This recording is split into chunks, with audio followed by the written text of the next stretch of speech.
Today I want to share my favorite productivity strategy for those of you with side hustles and passion projects. So for the last 3 years, I've been working full-time, teaching, and also running Work Wonders coaching and consulting. So people are always asking me, how do you make time to do all that you have to do in a week? And today I want to share with you what I've been doing to make all of these things happen. My secret to getting things done, even when I have a full-time job, have been retreat days.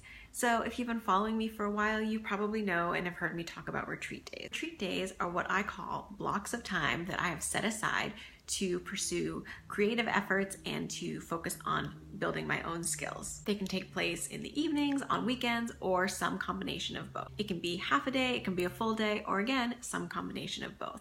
They're really flexible, and even better, they're totally customizable to what you need to accomplish. Think of it as a conference for one, and you get to set the agenda. Because I'm so excited and passionate about the idea of retreat days for your productivity, I've included a retreat day planning workbook link below, so make sure you check on that and download that if you want to start making more progress in your side hustle and your passion project. So what does a retreat day actually look like?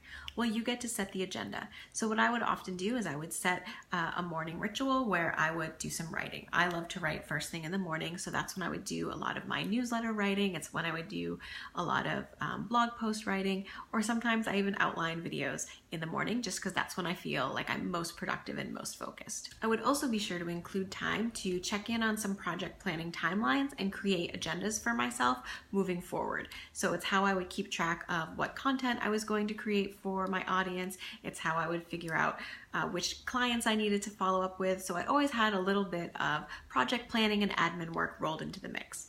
This might be different for you, or if you're a freelancer or side hustler, you might really need a little bit of time to catch up on some admin work.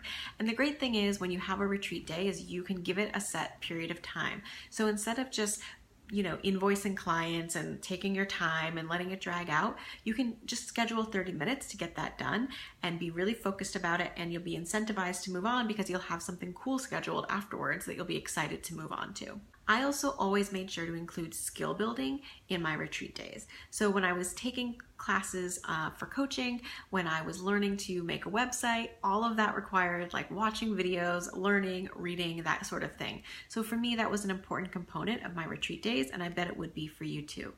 Unfortunately, we can't always count on our employer to make sure that we're getting the professional development that we need. So there may be TED Talks or podcasts that you want to listen to. There may be Linda videos that you want to watch. YouTube is a great place to find tutorials that you may need. So think about what skills you'd like to develop and be sure to include some time for that as well. I would also be sure to take breaks during my day. So even though my husband would be in the house when I was on a retreat day, he would be doing his own thing while I was working hard, but we would make sure to have lunch together or have breakfast together. So make sure you include some breaks and take your time. And if there's people, roommates, friends, partners living with you, kids, feel free to schedule that into your day so that you don't feel like you have to be completely secluded. Retreat days are fun when you're alone, but they can be much more productive when you're with other people. So let people know that you're doing one, invite friends over, let friends know what you're up to. You can have one virtually. It's always more fun to get stuff done when there's a community of support behind you. If you have questions about retreat days and how I use them, make sure you ask in the comment section below.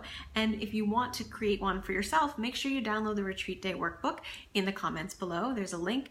You can make your own copy and create an agenda for yourself that will move your side hustle or passion project forward. If you like this video, please be sure to like it below and feel free to leave a comment if you have any questions. Hope to see you soon. Have a great week.